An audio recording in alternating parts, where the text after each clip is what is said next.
매서운 추위가 기승을 부리는 주말 아침, TV 속 영화관 이승입니다. 이번 주 추웠던 날씨와는 다르게 영화계는 핫한 소식들로 가득했는데요. 어떤 일이 있었는지 한 주간 영화계 소식부터 전해드리겠습니다.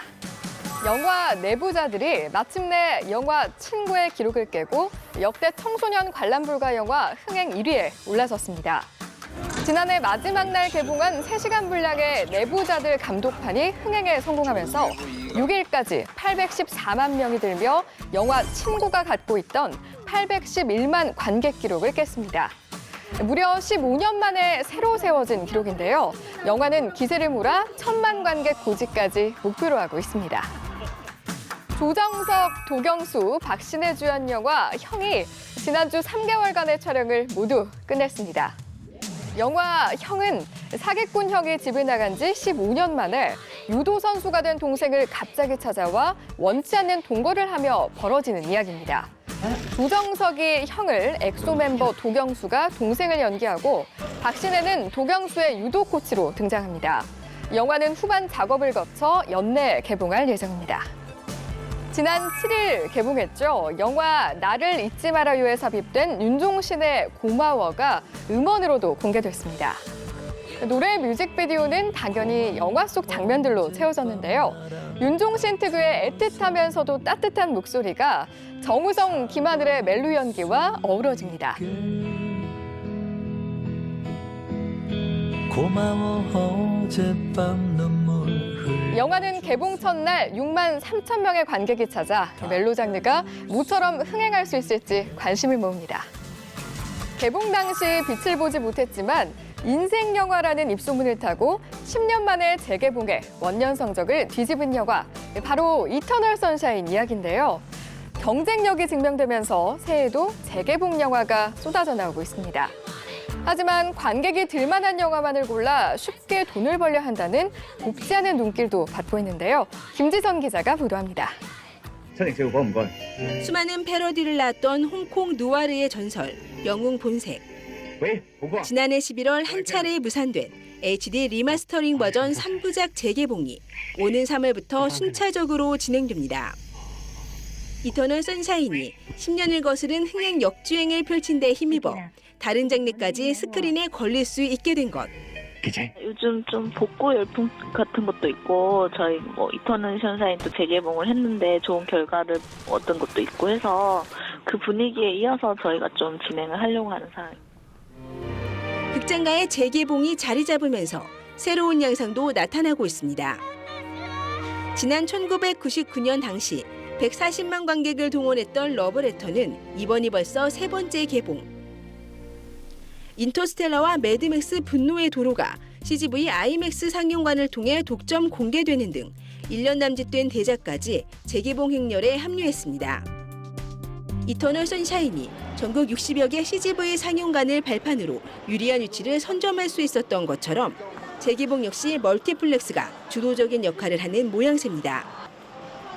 재평가돼 다시 상영하는 영화는 일본 애니메이션 거장 호소다 마모루 감독의 시간을 달리는 소녀가 거의 유일한 상황. 흥행이 검증된 작품 위주로 재개봉이 이루어지면서 신작은 스크린 확보 경쟁이 치열해지고 특히 다양성 영화가 설 자리는 더 좁아진다는 우려도 나옵니다. 연합뉴스TV 김지선입니다. 영화를 보는 새로운 시각과 재미를 나누는 시간입니다. 오늘도 어김없이 두 남자죠. 이병헌, 양익재 감독과 함께하겠습니다. 어서 오세요. 안녕하세요. 네.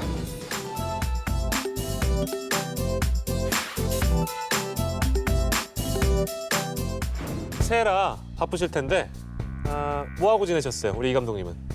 저는 뭐 2015년, 2016년 뭐 관계없이 그냥 그 새해로 넘어오는 시간에도 글 쓰고 있었어요. 술 쓰고 있는 게 아니고. 글 쓰다가 이제 자기 전에 살짝. 살짝. 우리 양 감독은 뭐 하고 지냈어요? 1월 1일에는 마니산에 네. 가가지고 전기를 받고 왔습니다. 네. 한반도에서 제일 기가 센 곳이라고 하더라고요, 마니산이. 자, 2016년이 밝은 지 얼마 되지도 않았습니다. 초반부터 뭐 극장가가 벌써 아주 뜨겁게 이 두 감독님의 열정만큼이 달아오르고 있는데요.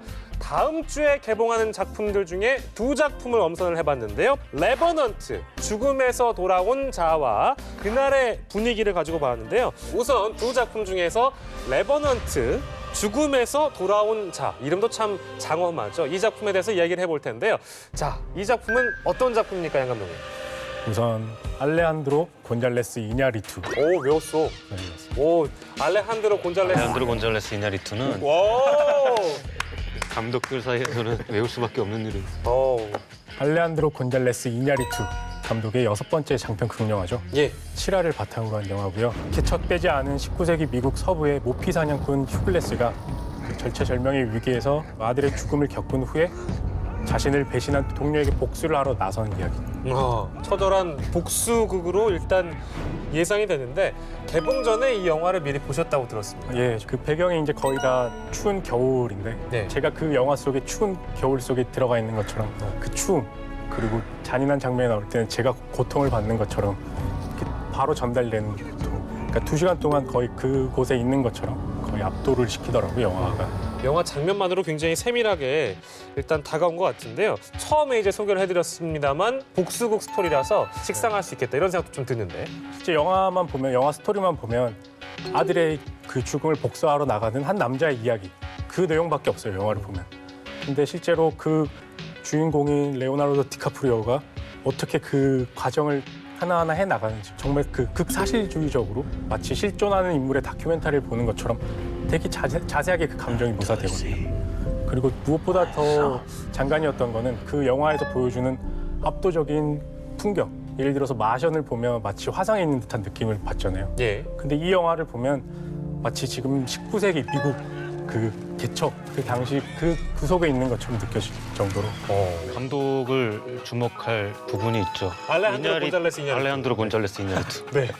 이 감독에게 어떤 뻔한 이야기를 던져놔도 네. 정말 우리가 생각하는 무엇을 상상하든 무엇을 생각하든 그 이상으로 보여줄 수 있는 감독의 그 능력치가 있기 때문에 감독을 아는 관객이라면은 뭐 그런 뻔함에 대한 걱정은 안 할 것 같고, 그리고 감독도 얘기했지만 영화가 복수극이기 전에 한 인간의 어떤 생존극이라고 볼 수 있을 것 같아요. 극한 상황에서 인간 생존 본능의 모습을 더 여실히 보여주기 위해서 공을 들인 영화로 알고 있습니다. 네. 개봉하기 전부터 대호와 비교가 좀 됐었는데요. 왜 비교가 됐냐면 CG 얘기가 또 나오더라고요. 그러니까 대호에는 호랑이가 있다면 여기선 곰이 있다. 실제로 그렇던가요? 레오나르도 디카프리오가 곰한테 이렇게 습격당하는 장면이 있어요. 한 2분 정도 되는 그 장면인데 곰의 그 숨소리 그런 게 화면에 다 묻어나요. 네, 곰이 내뿜는 입김 그리고 이렇게 흘리는 침, 타액 같은 게 정말 이게 덧붙였다고 컴퓨터 그래픽으로 덧붙였다고 느껴지지 않을 정도로 되게 사실적으로 그려지거든요. 움찔움찔할 정도로 압도 있는 장면이 정말 인상적이었죠. 이제 헐리우드 영화의 어떤 기술력 하면은 그냥 보면 우리가 거의 실망한 적이 없잖아. 이런 대작들을 보면은. 그리고 이냐리투 같은 감독한테 걸리면 조금 더 잘 나와요. 갈구거든. 그래픽 못지않게 이제 중요한 게요. 이냐리투 감독과 루베즈키 촬영 감독들이 세운 3가지 중요한 법칙이 있다고 합니다. 이 법칙이 뭡니까? 일단 감독이 이 영화는 좀 내셔널 지오그래피 다큐멘터리 같은 느낌으로 보여줬으면 좋겠다. 좀 사실감, 어떤 그 몰입도를 더 높이기 위한 방법으로 첫째, 영화 속 시간의 흐름대로 촬영할 것. 그게 장소도 3군데라고 들었는데 캐나다 서부의 2군데랑 남부 아르헨티나 그곳에서 시간 순으로 찍으려면 3군데를 또 왔다 갔다 해야 돼요. 제작비가 엄청날 건데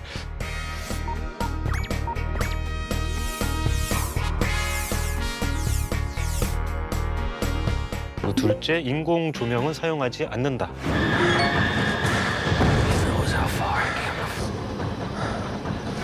그리고 세 번째, 하나로 매끄럽게 연결된 롱샷, 롱테이크를 말하는 거겠죠? 똑같은 장면을 여러 군데에서 촬영 그 카메라를 놔두고 찍는 게 아니라 카메라가 상황을 따라가는 거죠. 계속 끊지 않고.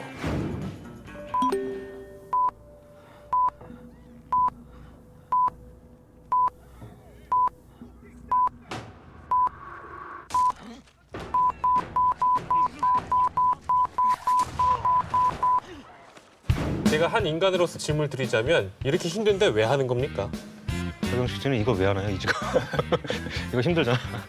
갑자기 이해가 되네요. 네, 근데 이 감독이 꼭 이 3가지를 지키고 싶었다라는 것은 아마 또 몰입감 때문이 아닐까. 드라마의 어떤 그 관객이 좀 더 몰입할 수 있게끔 만들어주고 싶은 어떤 연출자의 그 욕구, 그런 것들이 아닐까. 사실 이번 졸업 영화에 저도 인공 조명을 쓰지 않고 자연광이랑 그리고 롱테이크를 한번 시도했다가 그 내부 평가에서 엄청난 비난을 받고 망했어요. 네, 그 내부적으로 너무 안 좋은 평을 받아가지고 지금 이렇게 웃고 있을 때가 아닌 것 같은데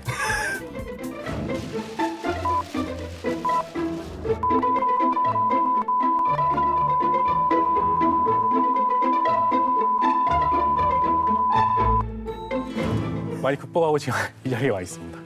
저도 뭐 비교할 건 아닌데 비교할 만한 영화는 아닌데 저도 독립영화에서 이게 다른 이유로 인공 조명을 쓰지 못한 거죠. 안 쓴 게 아니라 못 쓴 건데 돈이 없어서 아, 이거 좀 아프다.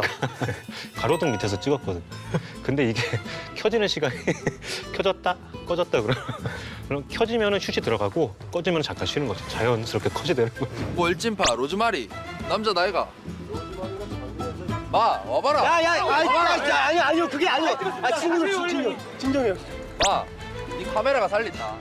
네버넌트의 볼거리가 굉장히 일단 풍성하다는 생각이 듭니다. 일단 어떤 장면이 가장 압권이었는지 좀 들어볼게요. 양 감독님. 먹는 장면이 흔히 말하는 먹방이라 그러죠. 먹는 장면이 그렇게 인상적이었습니다. 뭘 먹죠? 날 생선 물속에 들어가서 생선을 잡아가지고 이렇게 뜯어먹는 장면이 있고 들소의 간을 우걱우걱 씹어먹는 장면이 있거든요. 근데 중요한 거는 제가 이거 기사를 찾아봤는데 디카프리오 형님이 채식주의자입니다. 네. 인터뷰 중에 이런 게 있더라고요. 자세히 보시면 제가 그거를 명확히 안 먹는다는 것을 알 수도 있지 않을까요? 라고 이렇게 흘리는 말이 있더라고요.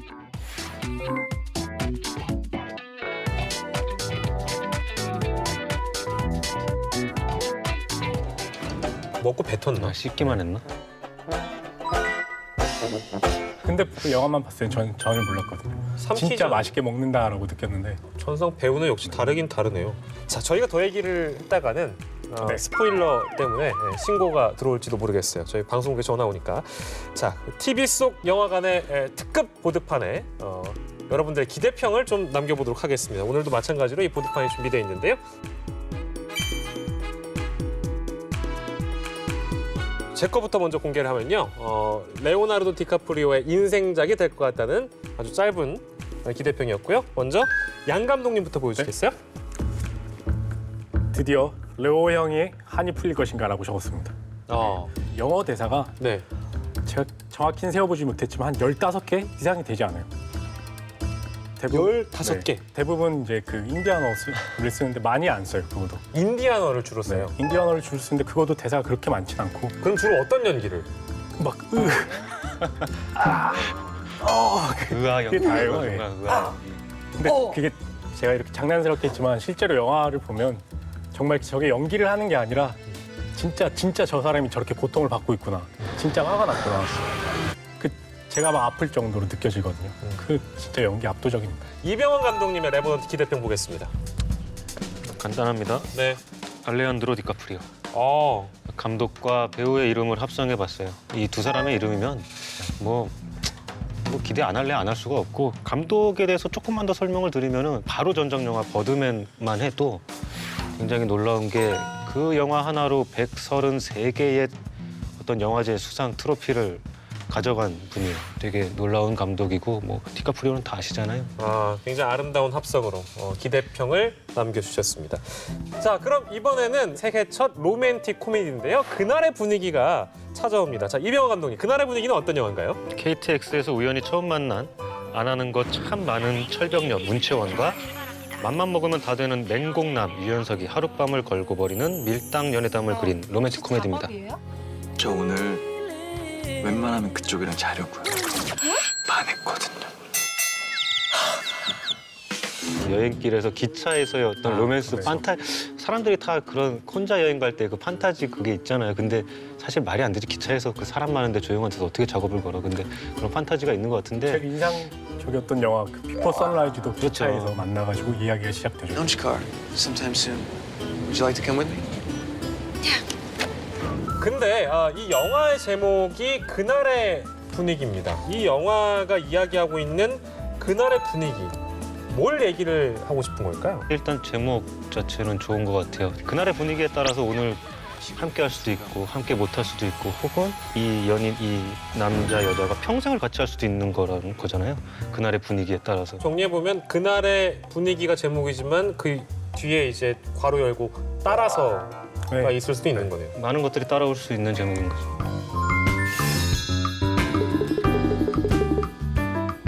유연석 씨가 이번 영화를 통해서 아주 제대로 바람둥이 연기를 시도를 했는데 유연석에 대한 평가가 또 이번에 어떻게 나올지 좀 궁금하네요. 왜냐하면 칠봉이 뭔가 순정남으로 이렇게 기억하고 있다가 맹공남으로 변신하니까 그게 또 안 맞게 다가올 수도 있을 것 같아요. 어때요? 사실 유연석 배우는 연기 스펙트럼을 많이 보여준, 그 넓이를 많이 보여준 배우예요. 그래서 악역도 많이 했었고 그 뭐 응답하라 시리즈 때문에 이렇게 순정남 그 이미지가 생긴 건데 사실 다른 역할들도 굉장히 잘해요. 그리고 좋은 뜻으로 뺀질뺀질한 그 비주얼이 있잖아요. 그래서 이번에 또 색다른 어떤 뺀질남의 뭐 연기를 보여주지 않을까 기대가 돼요. 문채원 씨는 과연 이제 이번 영화를 통해서 어떻게 거듭날지 그것도 좀 궁금한데요. 사실은 이제 오늘의 연애를 통해서 이미 로코 퀸으로 또 인정받았던 문채원 씨인데 이 감독님이 또 굉장히 사랑하고 또 아껴하고 이뻐하는 또 그런 배우 아니겠습니까? 개인적인 친분이 없어서 뭐 내가 이뻐한다고 뭐 이런 말을 하기 좀 그런데 네. 로코퀸이라고 해도 이제 아직 뭐 손예진과 김하늘과 이런 분들이 건재하지만 뭐 전혀 모자람 없는 배우가 아닌가. 뭐 이제 아직 뚜껑이 열리지 않았으니까 일단 영화에 대한 판단은 관객분들에게 맡겨보도록 하고요. 개봉 후에 과연 그날의 분위기는 시원하게 웃을 수 있을까요? 왜냐? 레버넌트랑 같은 날에 개봉을 하거든요. 어떻게 보십니까? 저는 개인적으로 워낙 두 영화가 다른 영화라 가지고 그래서 관객층이 겹칠 거라고 생각은 안 하거든요. 이냐리투 감독이 굉장히 위대한 감독인 건 맞지만 한국에서 사실 흥행 면에서 성공한 적은 없어요. 그렇다면 관객들은 어느 영화를 기대하고 있는지 영화관으로 나가서 직접 들어봤습니다. 함께 보시죠. 남녀노소 영화를 사랑하는 관객들로 인산인해를 이루는 극장가. 2016년 1월 14일에 개봉하는 두 작품에 대해서 관객들은 어떤 기대를 하고 있을지 직접 들어봤는데요. 리오나르도 디캐프리오 대 유연석. 신작인 만큼 영화 제목이 아닌 주연 배우로 알아본 관객들의 선택은? 유연석. 디카프리오야. 유연석이요. 유연석이요. 저도 유연석이요. 세 명 다 몇 살이죠? 17살이요. 17살. 네, 저도 동갑이에요. 17살은 레오나르도 디카프리오가 어떤 배우인지 아세요? 그냥 옛날에 잘생겼다가 지금 못생긴 배우. 뭐라고요? 지금 망한 사람, 못생겼던 사람. 어떤 배우인가요, 이건? 유연석이요? 잘생기고 연기 잘하는 배우. 나이를 먹다 보니까 그에 맞는 연기도 맞춰서 잘 하고 있고 그런 면에서 변화한다는 게 뭐랄까 배역의 스펙트럼이 되게 넓어지고 있는 것 같고 그런 점이 참 좋은 것 같아요. 결과가 지금 바로 공개됩니다. 직접 저희가 극장에 나가서 여러분들은 어떤 기대감을 갖고 있는지 들어봤는데요. 그 결과를 제가 지금 갖고 있습니다. 짜잔! 지금 그 결과를 공개하도록 하겠습니다. 레오나르도 디카프리오와 유연석의 대결! 그 결과는 짜잔! 확실히 빨간색이 우리 레오 형님이 굉장히 많습니다. 역시 그 구관이 명관? 네. 한편으로 난 너무 무서운 게 네. 포스터만 보면 그리고 레오나르도 디카프리오가 나온다 그리고 블록버스터다 이런 블록버스터 영화들이 사실 어벤져스나 이런 작품들 때문에 막 천만 들고 이러니까 너무 관심을 많이 받고 근데 친숙해진 느낌이 나는 약간 무섭게 느껴지는 거야. 한국에서 영화하는 사람으로서 와 이렇게 이기는구나. 또 특별하게 다가온 이병헌 감독에게 특별한 다가오는 결과였습니다. 양 감독은 왜 이런 결과가 나왔다고 보세요? 역시 레오나르도 디카프리오는 잘생기기도 했지만 그거를 극복하고 연기력으로 이겨낸 배우라고 생각하거든요. 저희 봉준호 감독이 저희 해외에서 옥자를 찍듯이 저도 레오나르도 디카프리오를 한번 찍을 수 있는 그날이 오지 않을까 조심스럽게 생각합니다. 1월 14일에 이제 개봉을 하는 레버넌트와 그날의 분위기 과연 여러분들의 선택은 어떨지 저희가 또 기대를 해보도록 하겠습니다. 오늘 두 감독님과 함께한 시간 즐거웠습니다. 오늘 고맙습니다. 감사합니다. 흥행을 꿈꾸는 예술 영화가 찾아옵니다. 코엔 형제의 영화 파고를 보고 미국 노스다코다주에 실제로 돈가방이 묻혀 있다고 믿게 된 일본인 여성의 도시 괴담을 흥미롭게 변주한 작품인데요. 과연 이 여성은 왜 영화 속 돈가방이 실제한다고 믿게 된 걸까요? 인구 3,500만 명이 살아가는 대도시 도쿄에 누구보다 절박한 외로움을 느끼는 29살 쿠미코가 살고 있습니다. 君最近やけにやる気がないみたいだけど周りのみんなもだいぶ前から気づいてるんだ仕事が嫌いなのかな 그녀는 장래가 보이지 않은 회사 생활과 자신에게 모욕을 주는 상사는 물론 母さんだけど最近どうで昇進とかはまだなのところでさあんた誰か付き合ってる人とか今いないのいやさ結婚するまでこっちに戻ってきたら 결혼을 재촉하며 잔소리하는 엄마 때문에 스트레스가 극에 달하는데요. 그러던 어느 날 그녀는 우연히 들어간 동굴 속에서 비디오 테이프 하나를 발견합니다. 영화 파고에서 어떤 남자가 눈밭에 돈가방을 묻는 것을 보고 그녀는 그 보물이 실제할 거라고 확신하죠. 그녀는 영화 속의 보물을 찾기 위해서 직접 보물 지도를 만들기 시작하는데요.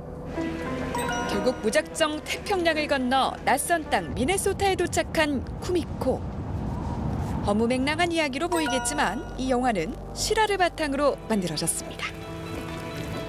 보물을 찾으러 파고로 가던 중 한 보안관을 만나게 되는데요. I discover treasure. fake, like a story. No, fake. 다시 춥고도 외로운 길을 홀로 떠나는 쿠미코. 대체 그녀 인생의 보물은 왜 이리도 먼 곳에 묻혀버린 걸까요? 쿠미코의 마음처럼 꽁꽁 얼어붙은 땅, 그 속에 묻힌 보물 이야기. 영화 쿠미코입니다. 아이들이 좋아하는 애니메이션은 물론 어른들이 좋아하는 로맨틱 코미디에 액션물까지 다양한 영화 장르로 골라보는 재미가 쏠쏠한 주말 극장가. 오늘 하루 가족 혹은 연인과 함께 따뜻한 극장에서 영화 한 편 보시는 건 어떨까요? 오늘 준비한 소식은 여기까지입니다.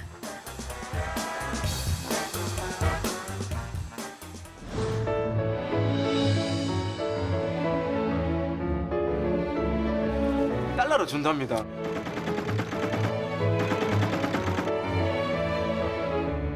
우리가 돈이 없지 가오가 없어?